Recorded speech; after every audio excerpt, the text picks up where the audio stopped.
Ku mea mai rātou ia mai rā e ngā waka o te motu ki tēnei tumu o te reo o te uru. E ngā mate maa o te wānei, haere atu rā koutou. Kia mi ia, kia tangi ia, kia wakateretering ia, tō koutou aere ki te tatau o te pō ki reira panga mai ai o tātou tūpuna ki a koutou, ko koutou ki a koutou. Tēnei te unga ora kanu o nei, tēnā tātou katoa. Nau mai anō rā ki tō tātou wāhanga nei ki tēnei ki te pūrongo o te reo o te uru. Ko ngā pūrongo katoa, ko ngā kōrero katoa kua puta i te reo o te uru i tēnei wiki. Ko Alana Broughton tēnei e whakatere ana i tēnei waka o Te Kupu o Te Uru. Ka tīmata ki te pūrongo tuatai. Ko ia rā ko te wānanga rangatai i tūake ki te marae o kōrero mō ngā uri wakaeke o Te Āti Awa. Ana, ka uri atu ki te pūrongo nei, kei aroa Broughton pue te pūrongo.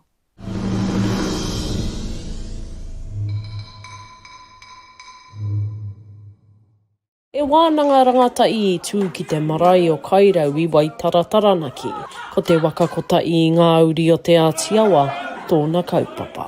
E wānanga e kōrero mō ngā wakapapa me ngā itori o Te Āti Awa e te iwe nuona. E titia nei ngā rangatai, kia tū, kia wanaki. He kai tautoko hau i ngā rangatahi a tēnei kaupapa. Nō reira, he māngai ahau mō ngā kōrero hitori, hapa ana i te kaupapa. Ko te waka oki i ngā uri o Te Āti Awa ki te ako te i wainga o te kaupapa nei.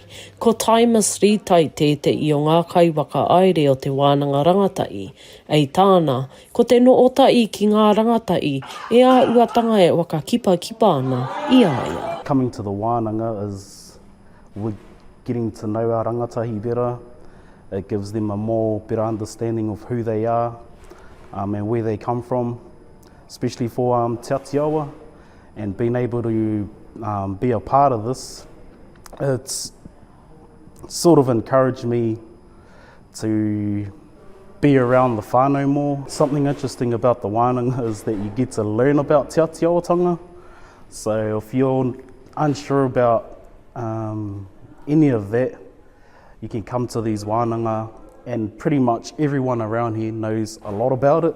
So you'll be able to learn a lot about who you are. E ngā au i rongo e wairua koa i ōrapa. Ei tā rītai, ko te wāngai ngā kōrero tuku i o, ngā kōrero mo te eketanga a Te Ati Awa, tāna e wāngai ana. It's about our rangatahi understanding their identity as Māori and understanding their identity in regards to their iwi of Te Ati Awa.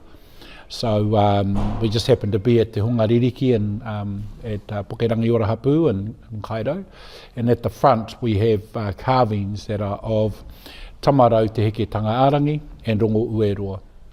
And tamarau in our kōrero is a whātū kura who came down from the 10th heaven, who lay with rongo ueroa, and they had a son called whānui ārangi.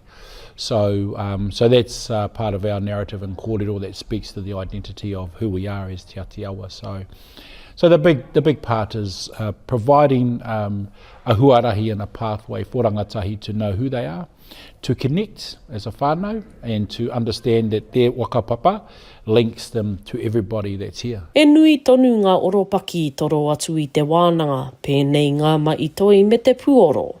Ko tā peka rua kere pāpūni, te i mokopuna na taranaki, e ai ki aia, e mea nui te ako ki ngā kōrero tauito me te wakapapa, e mō i o ai te rangatai, ko waiaia. He rawe, te ruku ki roto i tēnei puna mātauranga, te ako ki ngā kōrero tapito, o te noa ki te hono ki oku pia, kare anō kua tutuki, so yeah, he rawe tēnā. Kei roto te whakapapa i te kōrero, and ko te tino take nui o enei o ngā kaupapa, kia ako i tō tātou wakapapa, kia tino mo i o tātou, ko wai tātou, e nāku te onore kia ki roto i tēnei kaupapa, kia ruku ki roto i te puna wānanga. Ei tā rītai, ko te mana o te mokopuna, e mana no na mātua tūpuna, e kei o. Kai roto i tēnei huarahi e hanga ana i ngā mātua tūpuna te mana o rātou. Te mana o rātou e wai aere he te oranga. Te oranga mo te mo te mokopuna, te oranga mo te wānau, te oranga mo te marae, te oranga mo te apu, te oranga mo te iwi. I think a big aspiration for that is to continue this wānanga, to bring them up to a level where they can be running the wānanga, and it allows everyone that's coordinating and facilitating this to step down and see it continue. Ko tāku nei, he tono ki ngā rangatahi katoa o Te Ati Awa kia tae mai a kia ku umai ki enei o ngā kaupapa. He rawe. Ko te manako nui o te kāui rangatahi o Te Ati Awa a aere ake nei, ko te wakaoki i ngā uri o Te Ati Awa ki te noo, ki te wānanga i ngā kōrero, i ngā ītori o Te Ati Awa nui tonu. Alana Broughton pui, te reo o Te Uru.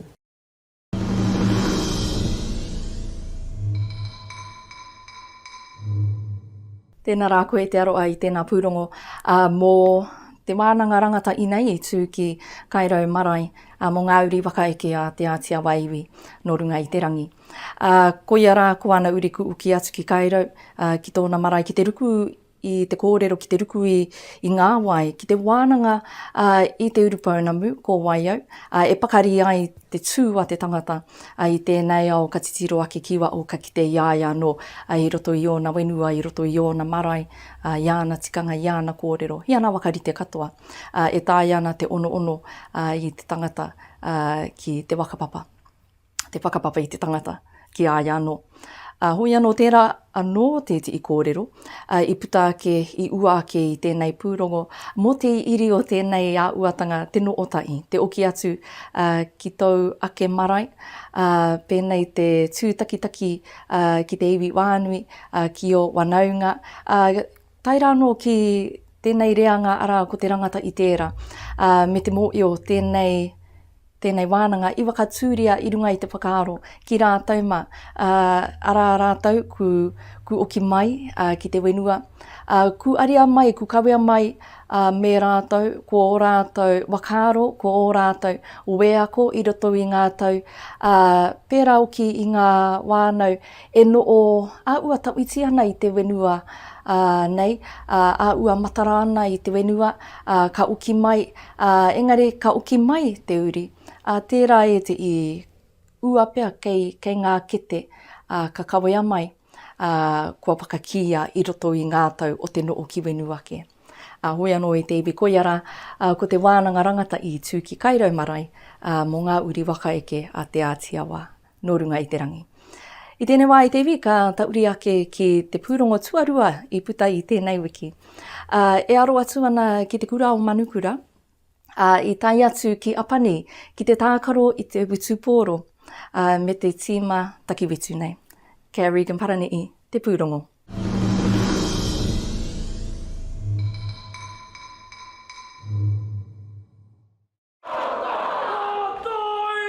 I whai wāhi te kapa takiwhitu wāhine o manukura ki te tōna mana takiwhitu o te ao ki Hapani. Whai muri i te putanga o te ihu ki te whakataitai kura tuarua a motu te Kondo Sevens. Me te aha kua hoki mai ki te wākainga me te mētara hiriwā.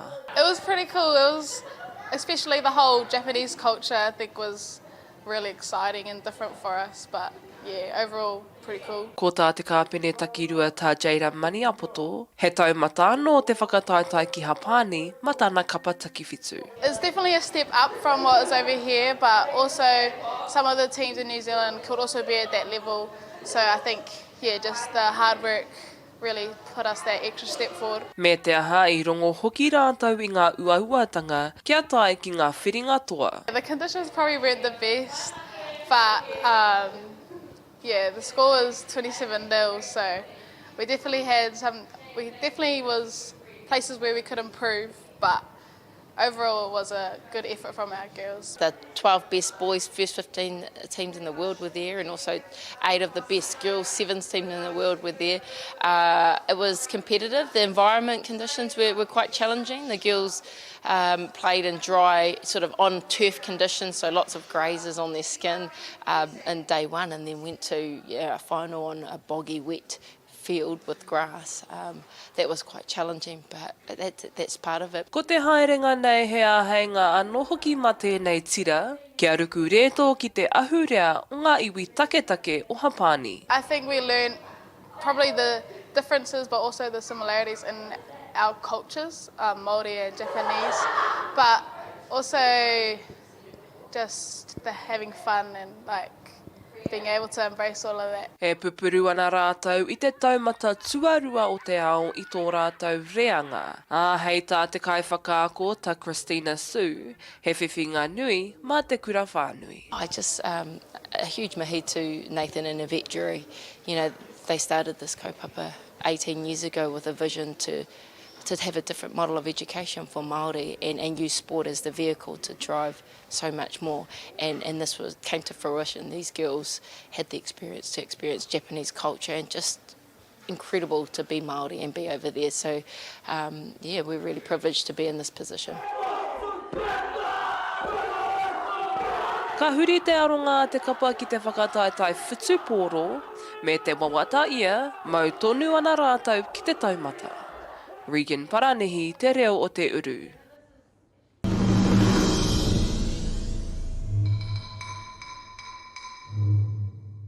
Ko ia rā ko Regan Paranihi me tā tātou pūrongo mō te kapa takiwitu nei o Manukura.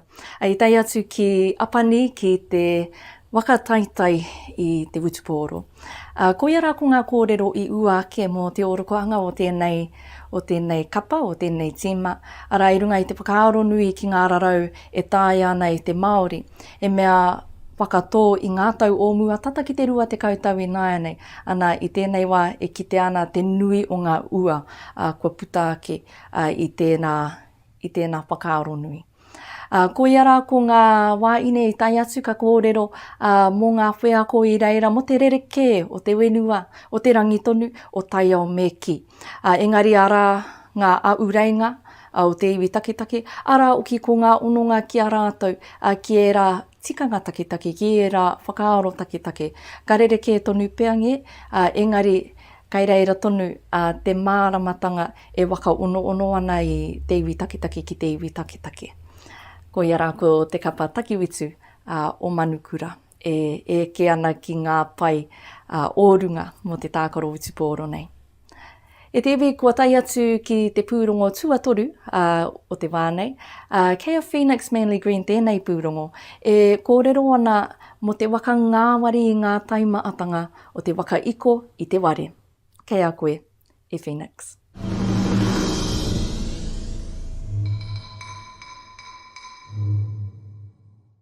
E tuataitanga tēnei ui reduce energy hardship, e tū ki te o tērā o Devon i ngā motu taranaki.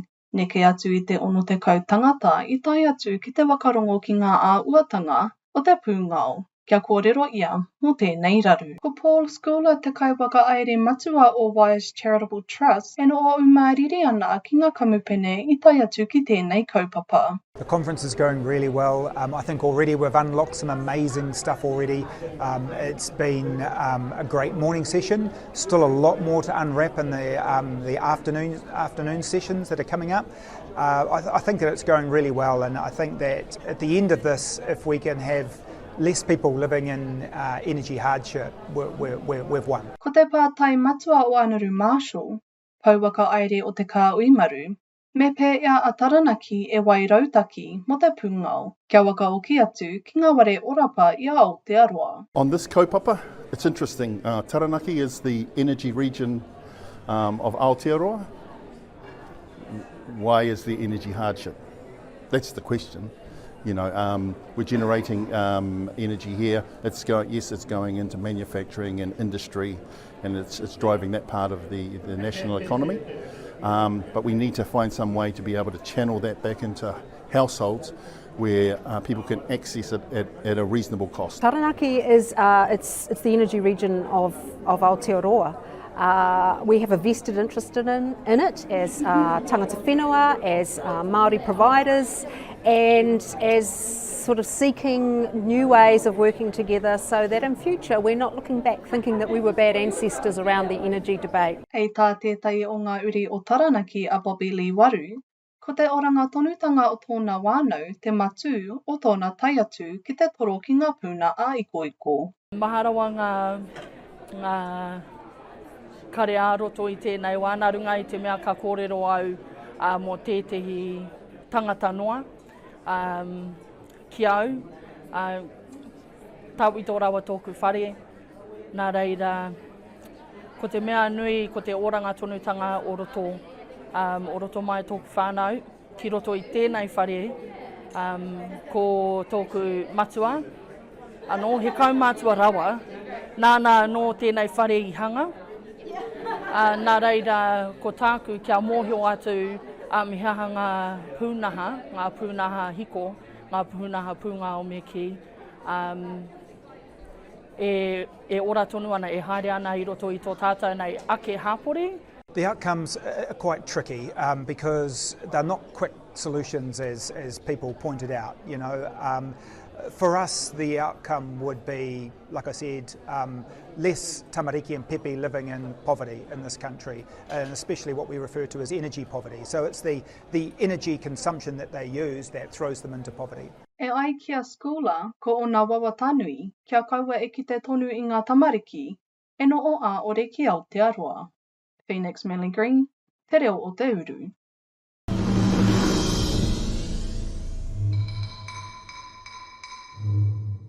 Tēnā koe Phoenix i tēnā pūrongo. Mō tēnei mai ua, arā ko te waka ngāwari, te waka māma i ngā uatanga o te waka iko i o tātou ware.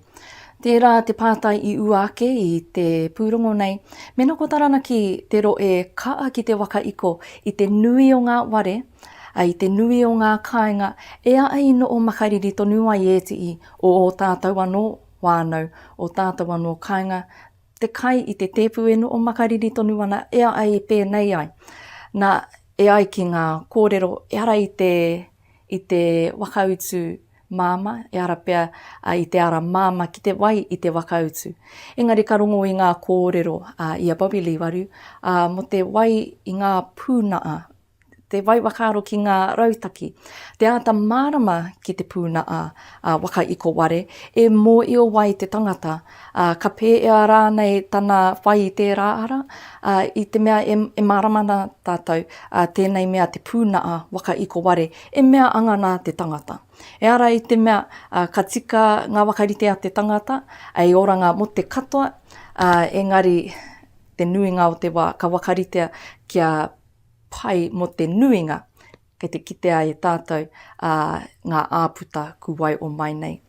Hoi anō e te iwi tērā te tauira pea nge ku kitea, e waka pakari i te tū a te tangata mā te mōio ki ngā kokonga katoa o tōna ware, mā te mātau ki ngā pūnaa, ki ngā wakarite mo tēnei mai, waka iko i ngā ware, ko te mea nui pea, ko te whai te mātauranga e mārama i tātou, akoa te ua.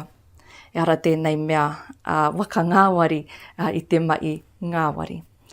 Ka wai o ko tēnei pūrongo waka iko ware, te waka ngāwari i ngahere ki te waka iko ware. I tēnei wā, kua tai atu tātou ki te pūrongo tua wā o te wiki. E aro atu ana ki tēnei ware karakia, ki te puna o Waiora. Kei Wānganui, kei Airuera Rerekura, te pūrongo nei.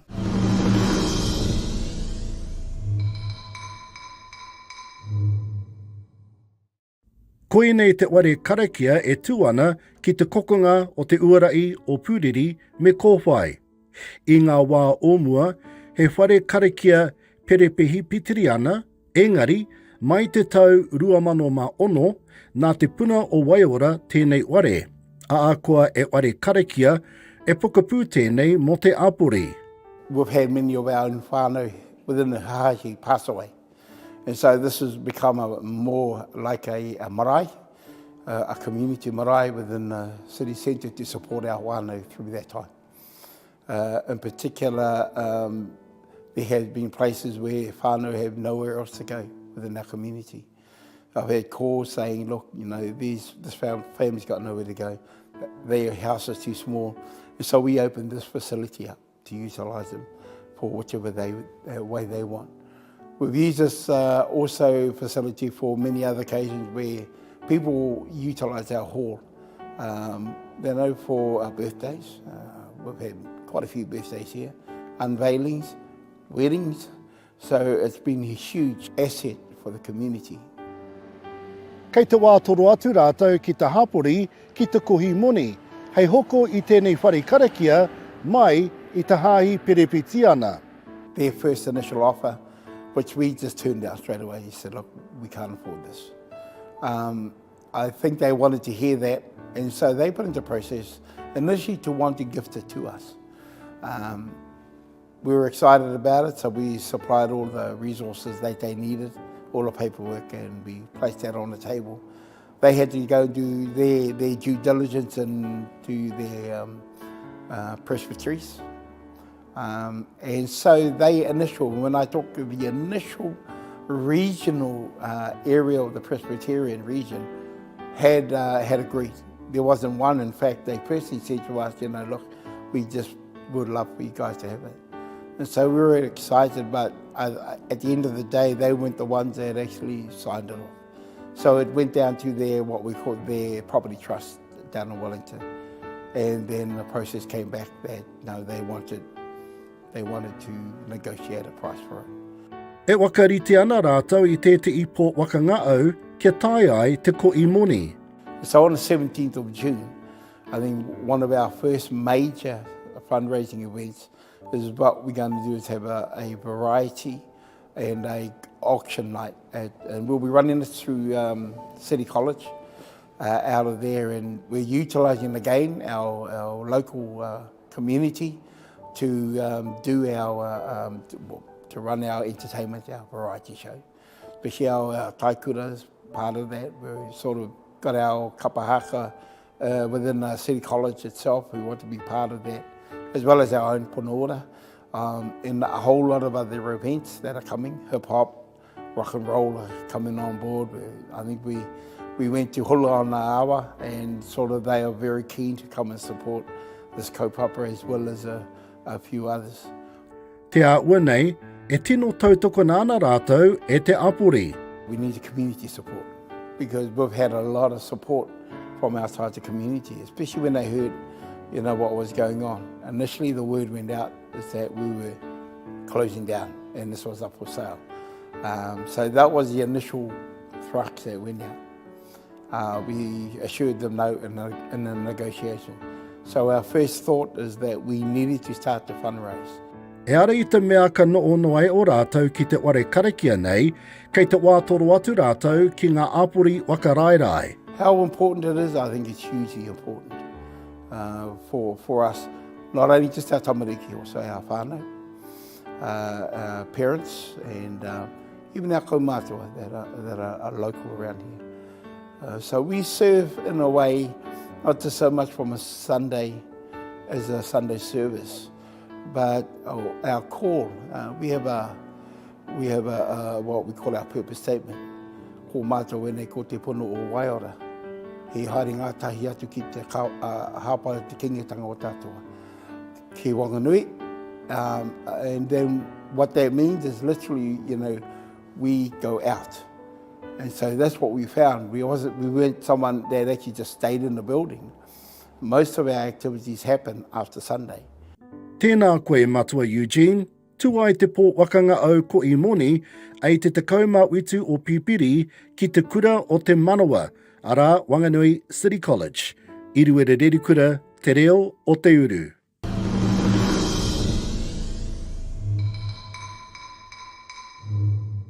Kia ora rā e rui tēnā pūrongo mō te puna o Waiora.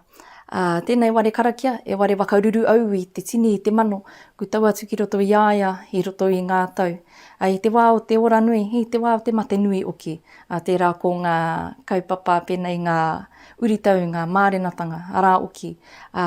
Ko te iwi ka tai atu I te wā o te mate nui. Tērā pia e makariri ana ku mō io e ema ana te ware. E mate kai ana ku mō io e nui te kai o roto I te ware rā. E mate nui ki runga I te wānau, ara ko te mate o te tangata, e tāi ana te kawe atu ki tēnei ware ki reira mii ai tangi ai, poroporo aki ai i o tātou mate, i runga i te aro anui o tēnei unga e whakatinana mai ana i te manaakitanga o te wharera. Ko tai pēr te wā kia whakahoki i tērā manaaki ki tēnei ware. E ko i ana i te pūtea, e tāia tonu ai te kawe i ana mai. Ko ia rā ko te puna o Waiora ki Wānganui. E te iwi e ku tai atu ki te mutunga. Ko ia katoa ko ngā pūrongo ku uake i te reo o Te Uru i tēnei wiki. Ka mihi kau atu ki ngā paureo irirangi Māori. Ki te reo irirangi o te korimako o Taranaki. Ki te reo irirangi o Wānganui ki Awa FM. Ki te reo irirangi o Rangitāne ki Aotearoa FM. Tēnei pāpaotanga Te Kupu o Te Uru e mea tautoko nā te māngai pāo. Ko Alana Broughton tēnei, he mihi kau atu ana ki a koutou i te iwi. Tēnā koutou, tēnā rā tātou katoa.